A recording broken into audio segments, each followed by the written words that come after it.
Vikram lander के चांद के दक्षिणी ध्रुव पर उतरने के बाद प्रज्ञान रोवर के बारे में वो 5 जानकारियां जो आप जानना चाहेंगे। दोस्तों, हाल ही में चंद्रयान 3 की चंद्रमा के दक्षिणी ध्रुव पर सफल लैंडिंग हो गई है, जो भारत के लिए बहुत गर्व की बात है। भारत के साथ साथ दुनिया के लिए भी यह बहुत गर्व की बात है। भारत के साथ साथ यह दुनिया के लिए भी बहुत बड़ी उपलब्धि है। दोस्तों, इसके साथ ही भारत चंद्रमा के दक्षिणी ध्रुव पर लैंड करने वाला पहला देश बन गया हुआ है और इसी के साथ चंद्रयान 3 के सारे लक्ष्य पूरे हो चुके हैं। भारत के चांद पर पहुंचने के उपलब्धि पर दुनिया भर के सारे देशों ने बहुत सारी बधाइयां दी हैं। रूस के राष्ट्रपति व्लादिमीर पुतिन ने भारत को बधाई देते हुए कहा कि चंद्रयान 3 की सफल लैंडिंग विज्ञान और तकनीकी की दुनिया में भारत के तरक्की को दिखाता है। और दिलचस्प बात यह है कि पाकिस्तान के पूर्व मंत्री फवाद चौधरी ने भी भारत को इसके लिए बधाई दी है। उन्होंने अपने एक ट्वीट में भारत के इस क्षण को एक बहुत बड़ी उपलब्धि बताया। उन्होंने कहा, चंद्रयान 3 का चांद पर सफल लैंडिंग होना इसरो के लिए बहुत बड़ी उपलब्धि है। हालांकि सफल लैंडिंग होने के बाद अब सबकी नज़र चंद्रयान के रोवर पे है, जो विक्रम लैंडर के साथ गया हुआ था।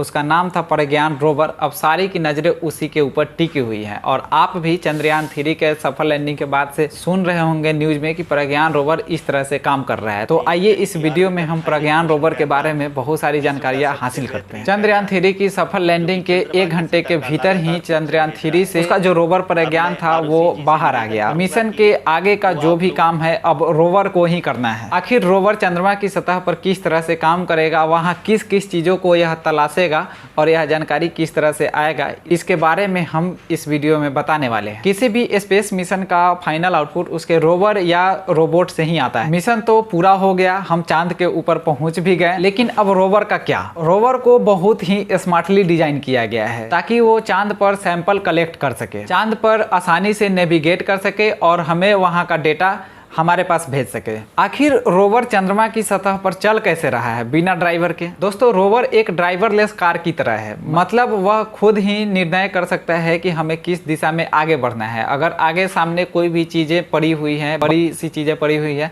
तो उससे टकराए बिना वह आगे बढ़ सकता है। उसे खुद ही फैसले लेने हैं कि सामने कोई क्रेटर तो नहीं है। क्रेटर का मतलब होता है गड्ढा।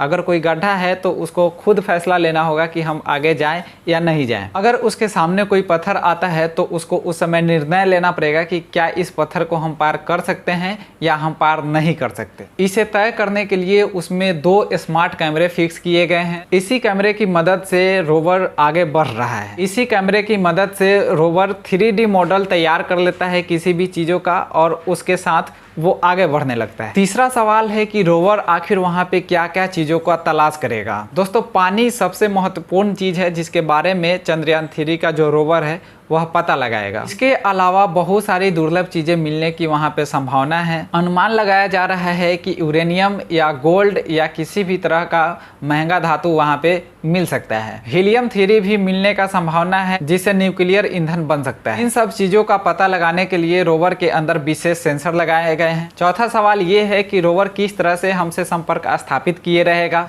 संपर्क बनाए रखने के लिए इसरो ने बहुत खास ध्यान रखा हुआ है। रोवर प्रोपल्शन और लैंडर मिलाकर करके उसमें 10 से ज्यादा एंटीना लगाए गए हैं। चंद्रयान 3 के मॉड्यूल से सीधा संपर्क कर सकता है। यहाँ तक कि लैंडर भी दोनों चंद्रयानों के मॉड्यूल से कम्युनिकेट कर सकता है। ये धरती पर इसरो के स्पेस स्टेशन से सीधा संपर्क स्थापित कर सकता है। तो इसरो ने इतने सारे रास्ते बनाए हैं संपर्क साधने के लिए कि किसी भी तरीके से उनसे संपर्क हमारा टूट ही नहीं सकता है। 5वां सवाल है कि क्या रोवर के साथ हमारा तिरंगा भी गया हुआ है। दोस्तों, जैसा कि आप जानते हैं कि चंद्रयान 1, चंद्रयान 2 और चंद्रयान 3 यह हमारा तीसरा मिशन था। इससे पहले हम 2008 में चंद्रयान 1 भी भेज चुके हैं। 2019 में हमारा चंद्रयान 2 गया था और अब जाके हमारा चंद्रयान 3 गया था। दोस्तों, आपको बता दें कि चंद्रयान 1 भी हमारा सक्सेसफुल मिशन रहा था और 2008 में ही हम चंद्रमा के साउथ लूनर पोल पर अपने देश का झंडा गाड़ चुके हैं। दोस्तों, आपको बता दें कि साल 2008 में चंद्रयान 1 ने एक इम्पैक्ट प्रोब भेजा था जो चंद्रमा के साउथ पोल पर जाकर हिट किया था। चंद्रयान 1 में ही हमने स्पेक्ट्रोमीटर भेजा था जिसने चंद्रमा पर पानी की खोज की थी। साथ ही उसके साथ भारत का तिरंगा भी शामिल था। इस बार रोवर के साथ हम कोई तिरंगा तो नहीं भेजे हैं, लेकिन एक खास तरह की तैयारी की गई है। रोवर के जो दोनों पहिए हैं, आप कह सकते हैं कि एक तरह का स्टाम्प बना हुआ है, एक तरह का खास मुहर बना हुआ है, जो वहां पे जैसे जैसे हमारा रोवर आगे बढ़ेगा अपना मुहर